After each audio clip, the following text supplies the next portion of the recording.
This is the Alpicool. This is the C15 unit. You can buy a very similar unit where the only difference is the lid is a little bit taller, and that's the C20 unit. It has the newer style control panel. I'm going to show you how to use that. To set the set point, you simply move this. It's currently set to -1C, and you just let it go there, and now it's going to move this down until it's -1C. It's currently running in max. If you push the setting button, that will flash. Push again and it goes to eco. If you leave it there, it'll switch to eco mode.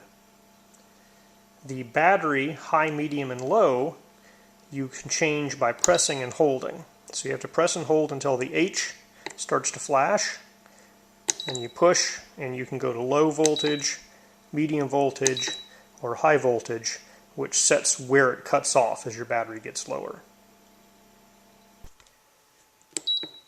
So the new control panel has a USB port for charging electronics. It's being powered at 1 amp to my tablet. It may be able to provide more than 1 amp, but that's what my tablet is drawing. So it does at least 5 volts at 1 amp.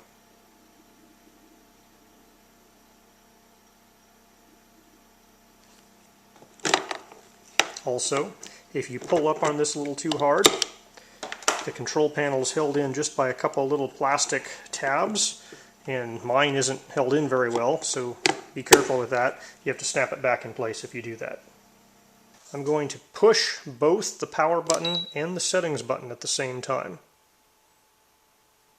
I'm releasing the power button, holding the settings button. It says E1. You press it multiple times until it says E5. Then you press plus or minus, and you can change it from centigrade to Fahrenheit.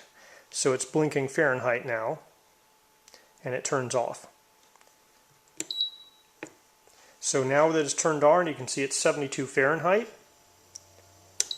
And you can adjust the temperature. I had it at 0 centigrade, so it's set to 32 Fahrenheit now.